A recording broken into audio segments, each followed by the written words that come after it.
Bonjour et bienvenue sur Condé TV, votre journal d'information locale visible sur notre page Facebook ou sur notre site internet www.conde59.fr. Au sommaire de cette 12e édition, la section BTS Communication du lycée du Pays de Condé a organisé la Com Day le 8 avril dernier. Nous ferons une petite rétrospective de cet échange entre professionnels et étudiants. La journée du souvenir du 25 avril a été l'occasion de rendre hommage aux victimes de la déportation. Nous revivrons ensemble cette commémoration. Le syndicat d'assainissement du Pays de Condé et la société Eau et Force ont renouvelé leur partenariat avec la signature d'une nouvelle politique environnementale. Nous verrons quels en sont les axes majeurs. Comme chaque année, une opération de nettoyage des berges de Chabot-la-Tour est réalisée par les associations de pêche et de chasse condéennes. Nous verrons à quel point cette action est indispensable pour préserver cet espace naturel.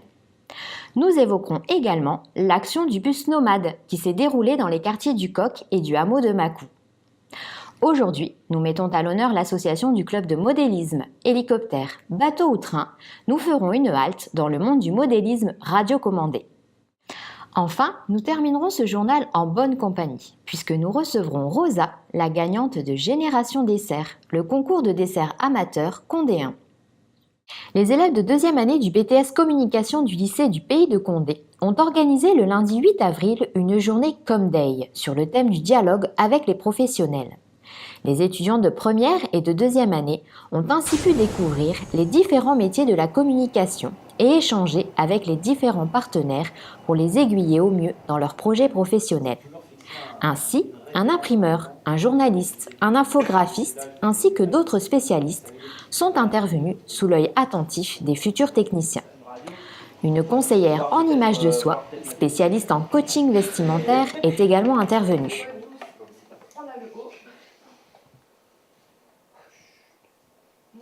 Donc là, ça serait dans les épaules douces. Il y a l'estime de soi qui est importante. Il y a la confiance en soi. Maintenant, mon travail, moi, ça va être en particulier d'avoir une bonne écoute avec ma cliente lors de ma prestation, qui va permettre, en fait, moi, de mon travail, ça va être de valoriser son image tout en gardant l'harmonisation avec sa personne. C'est la différence avec le relooking. Un relooking, on prend votre silhouette, on ne fait pas attention à ce que vous avez à vos envies ou à ce que vous n'aimez pas, et on vous habille. Tandis que là, le métier de conseillère en image, c'est vraiment de prendre du temps à écouter la cliente. Et ensuite, à pouvoir l'aider justement à mettre sa silhouette en valeur. Et à se sentir mieux dans son corps, et forcément, quand on se sent mieux dans son corps... Faisant appel aux étudiants volontaires, elle les a consultés en fonction de leur morphologie et a disséminé des conseils précieux en représentation. Donc, je serais plutôt dans les petits. Je pense que je suis H. Cette journée enrichissante s'est clôturée par des témoignages d'anciens étudiants devenus eux-mêmes professionnels. Fort de cette réussite, le lycée du Pays de Condé ne manquera pas de renouveler l'expérience à l'avenir. La Marseillaise a une nouvelle fois retenti au monument aux morts de l'avenue de la Liberté. Le 25 avril dernier, la municipalité célébrait la journée du souvenir des victimes de la déportation. Monsieur le maire, accompagné d'une délégation d'élus et de représentants des anciens combattants, a ainsi rendu hommage aux déportés de la Seconde Guerre mondiale pour que le souvenir des atrocités qu'ont subies ces victimes ne s'efface pas avec les années. Le cortège s'est ensuite rendu au cimetière du centre pour un dernier hommage.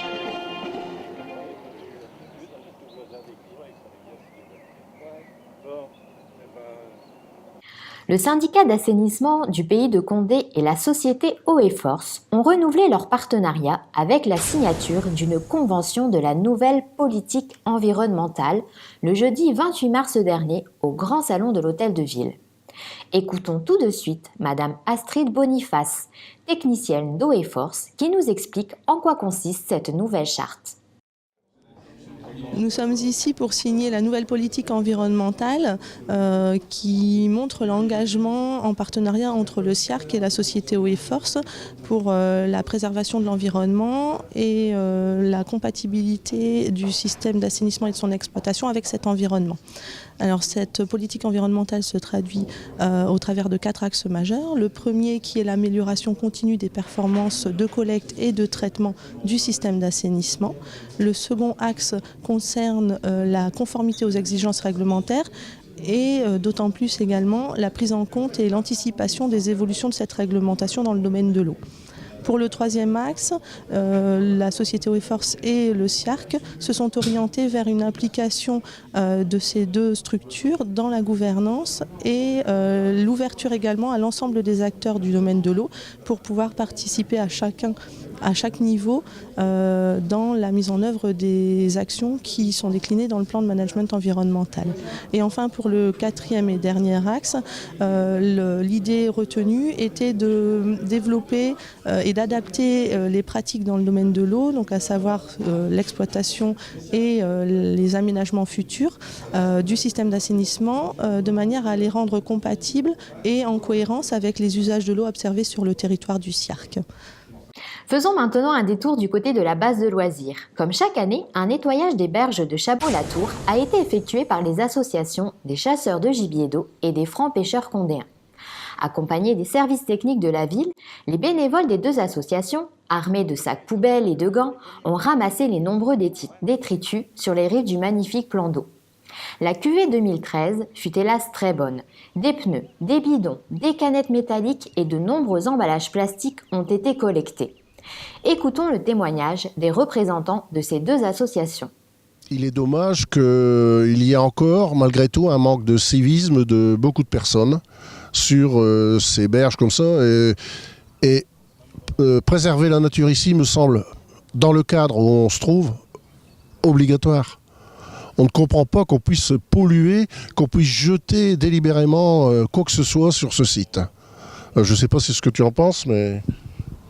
Et oui, effectivement, c'est dommage. Nous avons ici un site sur Condé-sur-Escaut, les environs de Condé-sur-Escaut, Chabot-la-Tour, Campagne, tout ce qui est loterie et tout, de magnifiques coins de pêche, de chasse, de randonnée pour tous les gens, les amoureux de la nature et tout. Et c'est vrai qu'il faut continuer à bien faire ce qu'on fait depuis 20 ans maintenant, la pêche et la chasse, l'entretien, les nettoyages des berges, tout ce qu'il y a à faire, quoi. Et moi, je voudrais remercier aussi, c'est la municipalité pour les aides matérielles, techniques, le camion qui nous suit pour ramasser nos sacs avec les détritus, enfin tout ce qu'on peut ramasser au bord de l'eau. Bon, il s'avère qu'on ramasse en moyenne chaque année quand même un camion. Je pense que sur un site comme celui-ci, tout le monde doit se sentir concerné. Pas seulement les chasseurs et les pêcheurs, tout le monde, tous ceux qui y viennent, qui au moins, il y a des poubelles de mise tout autour du site. Une poubelle, c'est fait pour jeter dedans ses bouteilles, c'est tout ce qu'on veut, ses déchets, et non pas les jeter délibérément à 2 mètres de la poubelle pour le plaisir, quoi. Donc on espère que le message sera un petit peu perçu, hein, et que dans l'avenir, de un camion, on passera à une petite camionnette, et puis pour arriver à plus rien, quoi. C'est ce qu'on souhaiterait. Nous ne pouvons que souhaiter que le projet aboutisse à 0 déchet sur la base de loisirs dans les années à venir. Peut-être avez-vous aperçu un minibus dans les quartiers du Coq ou du hameau de Mâcon. Il s'agissait de bus nomades de Phénix de Valenciennes. Ce véhicule high-tech a la particularité de pouvoir mener des actions liées aux nouvelles technologies sans contrainte de raccordement. À Condé-sur-Escaut, il a été utilisé dans le cadre du projet Mine de Rien. Le bus nomade a recueilli les témoignages des habitants sur le passé, le présent et l'avenir de la vie dans leur quartier. Il n'y avait pas de différence. Comment vous l'imaginez plus tard? Là, il est en cours de rénovation. Hein. Qu'est-ce que vous en pensez? J'espère que tous les logements qui vont être faits seront habités. Et puis, ce sera... Moi, je suis confiante en l'avenir parce que si on nous avait dit il y a 50 ans que ce serait maintenant, on dit toujours, on va y arriver, qu'est-ce qu'ils vont devenir, comment ça va finir. Pour finir, on s'en est sorti. Et puis, je pense que les jeunes auront une autre vie. ils vivront autrement que nous et ils en sortiront. Je suis confiante. Des panneaux d'interprétation réalisés à l'espace intergénérationnel Irène Wallet seront exposés dans les différents quartiers.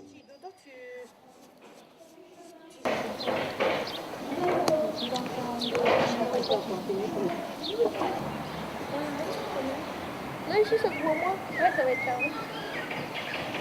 Après, à la fin, faut voir.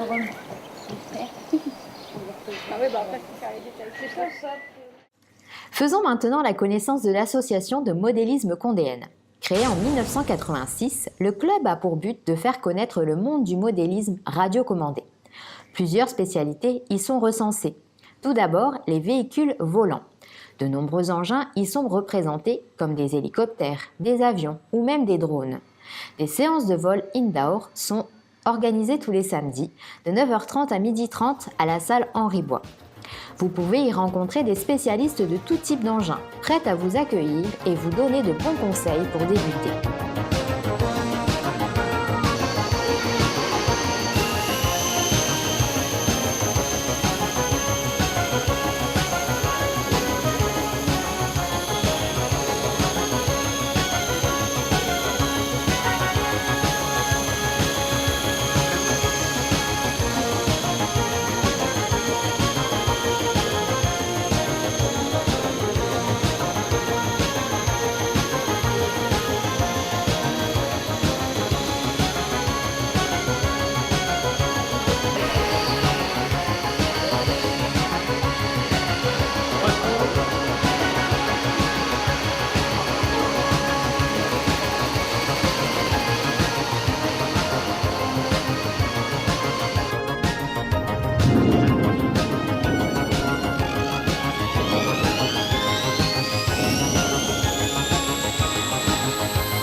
Le club de modélisme condéen, c'est aussi le modélisme naval. Bateaux, thermiques, électriques, à voile ou même à vapeur naviguent régulièrement sur l'étang de Chabot-la-Tour. Certains membres du club participent à des concours ou championnats et l'association a même accueilli les championnats de France en avril 2011 et 2012. Cette année, les portes ouvertes du club auront lieu le 30 juin à la base de loisirs. Pour plus de renseignements sur cette association, vous pouvez contacter le président, M. Jean Soufflet, au 03 27 42 80 74 ou sur le site internet www.condemodélisme-condéen.com. Pour terminer notre journal, nous avons le plaisir de recevoir Rosa, la gagnante de la première saison de Génération Dessert, le concours de dessert amateur intergénérationnel condéen. Rosa, bonjour et bienvenue sur notre plateau et merci d'avoir accepté notre invitation. Vous êtes donc la finaliste de l'émission Génération Dessert. Quels souvenirs gardez-vous de cette aventure ? J'ai gardé un bon souvenir, déjà de participer avec ma fille, de partager le dessert, un travail d'une grande femme avec ma fille, c'est déjà pas mal. Rosa, vous avez remporté le titre du meilleur dessert condéen. Quelle a été votre réaction au moment de l'annonce du verdict ? Déjà, j'étais contente.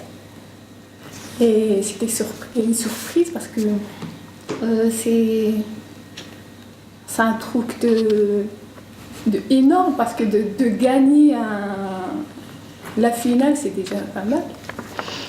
Votre fille Lisa n'a malheureusement pas pu être avec nous aujourd'hui.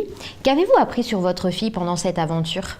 J'ai appris comme quoi elle est capable de faire la cuisine, capable de faire des desserts, de la pâtisserie.